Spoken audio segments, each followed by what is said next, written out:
Bonjour chers élèves de 6e. Alors dans cette vidéo, je vous propose de corriger la fiche numéro 5 où il s'agissait d'appliquer un pourcentage, en tout cas dans des cas relativement simples, et de façon mentale, c'est-à-dire sans l'aide de la calculatrice.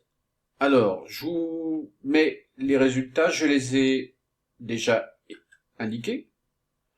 Vous pourrez les confronter à ce que vous avez trouvé. Alors, je vous fais quelques petits rappels. Calculer 10% de 120 grammes, eh bien, il s'agit simplement de diviser 120 grammes par 10, et on obtient 12 grammes. Si je veux calculer 20% de 120 grammes, eh bien, je peux déjà calculer 10% de 120 grammes, on a trouvé 12 grammes, et doubler le résultat précédent. Donc, il suffit de multiplier par 2 les 12 grammes pour obtenir le résultat correspondant à 20% de 120 grammes. Si je veux calculer 25% de 120 grammes, eh bien, je sais que c'est le quart de 120 grammes, donc je vais diviser 120 grammes par 4. Pour ça, je vais d'abord le diviser par 2, 60 grammes, puis encore le diviser par 2, et je vais obtenir 30 grammes. Si je veux calculer 30% de 120 grammes, eh bien, c'est pareil. Je vais d'abord calculer 10% de 120 grammes, donc 12 grammes, et je vais ensuite multiplier 12 grammes par 3 pour obtenir 36 grammes.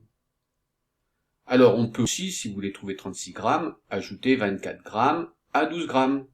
Autrement dit, 30% de 120 grammes, bah finalement, c'est 10% de 120 grammes auquel je vais ajouter 20% de 120 grammes. Si je veux calculer 40% de 120 grammes, eh bien, je peux donc encore de nouveau partir de 12 grammes et multiplier par 4. Et puis, je peux aussi doubler 24 grammes pour obtenir 48 grammes. Et pour finir, calculer 50% de 120 grammes, eh bien, on sait que ça leur revient à diviser 120 grammes par 2, et donc on obtient 60 grammes. Voilà. Je passe à la suite, j'efface mes flèches, j'espère que bien. Alors, pour le suivant, il s'agit de calculer au-delà de 50% de. Voilà les résultats que j'ai obtenus. Alors, moi, je me suis encore servi du résultat obtenu pour 10% de 120 grammes. Je vais le mettre ici en pense bête. On a dit que c'était 12 grammes. Voilà.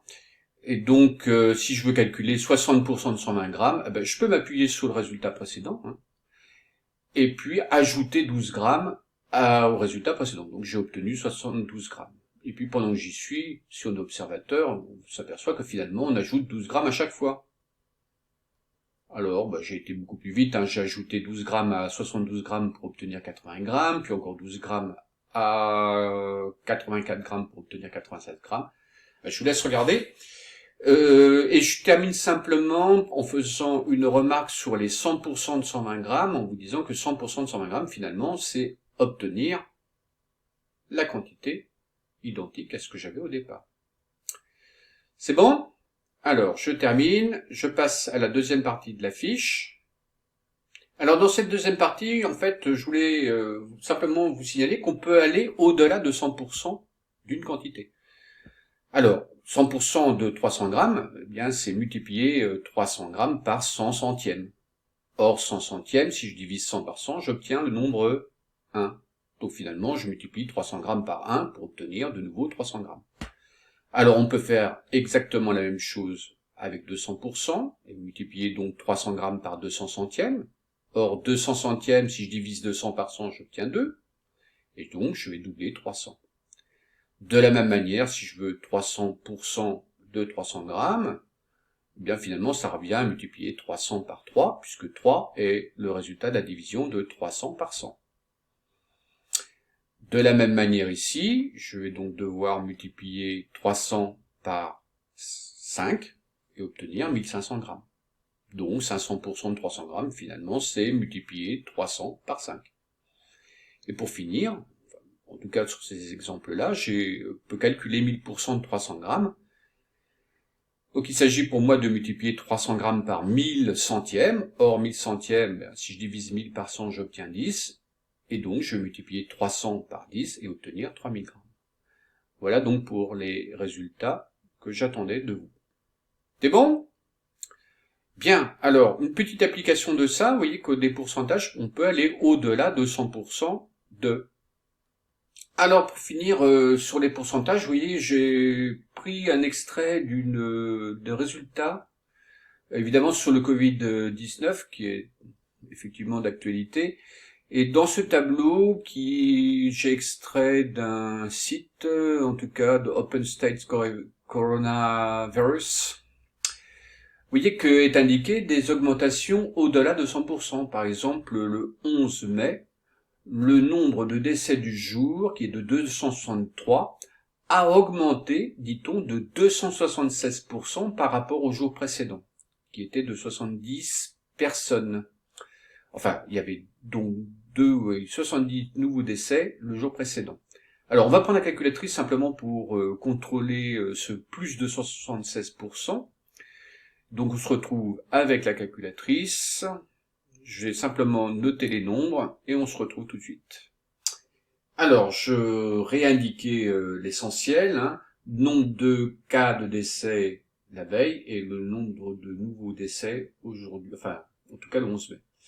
Et on nous indique qu'il y a une augmentation de 276%. Alors, qu'est-ce que je vais faire? Je vais d'abord calculer 276% de 70. Donc, je vais prendre ma calculatrice. Donc, je vais multiplier 70 par 276 sur 100. Voilà ce que ça m'indique. Voilà, je vais faire XZ. Et je vais faire SD ensuite et obtenir 193,2. Je vais approcher le résultat, garder simplement le nombre entier, et dire donc proche de 193 nouveaux décès. Alors, est-ce que ça correspond bien à une augmentation de plus de 176%? On va partir de donc des nombres de décès de la veille, et on va ajouter 193 cas supplémentaires, et on va regarder ce que ça donne. Donc on va ajouter au résultat précédent. Alors, attendez, il faut que je change de... Voilà, donc je vais effacer. Je vais donc ajouter 70 à 193. Exé, et j'obtiens 263. Et bien effectivement, c'est le nombre de nouveaux cas de la journée qui a suivi. Voilà, bon, je termine sur ce point de détail, et puis on se retrouve sur une nouvelle vidéo. Je vous remercie, à bientôt, au revoir.